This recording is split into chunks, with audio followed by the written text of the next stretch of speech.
Group जो सोचता है वो करता है, आपके अपने सपनों का आशियाना।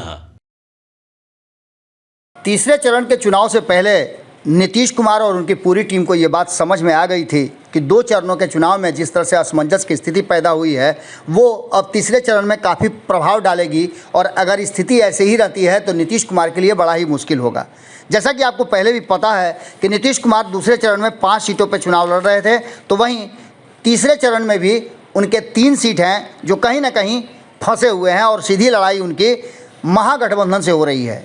एक सीट पर जहां झंझारपुर में रामप्रीत मंडल को सुमन महासेठ चुनौती दे रहे हैं, तो वहीं गुलाब यादव भी मैदान में उतरे हुए हैं और ये लड़ाई बड़ा ही दिलचस्प हो गई है। जिस तरह से आपने देखा होगा कि पूर्णिया की लड़ाई दिलचस्प हो गई थी, मधेपुरा में भी कमोबेश स्थिति यही है। दिनेश चंद्र यादव के विरुद्ध एक नए कैंडिडेट को उतार करके कहीं ना कहीं लालू प्रसाद ने एक बड़ा गेम प्लान रच दिया है। तो बात सुपौल की करें तो सुपौल में भी त्रिकोणीय लड़ाई हो गई है और यहाँ दिलेश्वर कामत के जगह पर चंद्रहास चौपाल जो कि दलित समाज से आते हैं उनको उतार करके एक बड़ा गेम प्लान फिर से तेजस्वी यादव ने रच दिया है और बैद्यनाथ मेहता यहाँ कड़ी टक्कर दे रहे हैं। अब इस लड़ाई में देखना दिलचस्प ये है कि आखिर नीतीश कुमार करेंगे क्या। 2 चरण के चुनाव के बाद नीतीश कुमार ने कई इंटरनल मीटिंग की, अपने शीर्ष नेतृत्व के लोगों से बातचीत की, अपने कैबिनेट किचन कैबिनेट जो कहा जाता है उसके नेताओं से, मंत्रियों से बातचीत की। तो इसी दौरान उन्होंने पंचायत स्तर तक के अपने कार्यकर्ताओं से भी वर्चुअली बातचीत करके स्थिति का आकलन करने का प्रयास किया। स्थिति के आकलन के बाद यह फैसला लिया गया कि अब पूरी तरह से नीतीश कुमार भारतीय जनता पार्टी के सामने हाथ खड़ा कर दिए हैं। यानी कि जिस तरह से अमित शाह को अब बिहार के लिए लगा दिया गया है और अमित शाह बिहार के जो चुनावी रणनीति है, चुनावी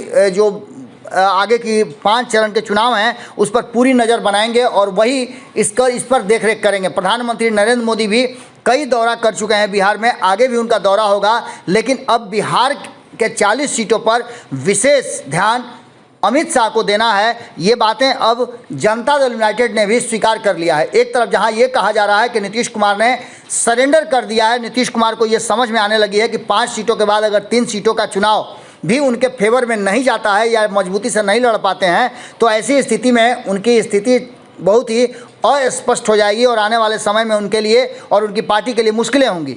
इन सारी बातों को लेकर के अमित शाह के दौरे पर जब पत्रकारों ने बातचीत किया तो नीतीश कुमार के सबसे करीबी कहे जाने वाले विजय कुमार चौधरी ने भी इस बात को एक्सेप्ट किया कि अमित शाह के आने और अमित शाह के दौरा से बहुत प्रभाव पड़ता है बिहार के चुनाव में। अब देखना दिलचस्प होगा कि जिस तरह से विजय कुमार चौधरी ने इस बात को एक्सेप्ट किया है और नीतीश कुमार लगातार मीटिंग के दौर से गुजर रहे हैं। आज भी नीतीश कुमार कई कार्यक्रम में शामिल होंगे, वहीं अमित शाह आकर के क्या कुछ कह के जाते हैं ये देखना भी बड़ा। लालू प्रसाद यादव भी आज अरे वो अमित शाह जी पहले भी आए हैं, आज भी आ रहे हैं, आगे भी आएंगे और उनके आने का बहुत ज़्यादा प्रभाव पड़ता है। ये पूरा बिहार जानता है। 40 सीट पर प्रधानमंत्री ने पनोरमा ग्रुप जो सोचता है वो करता है।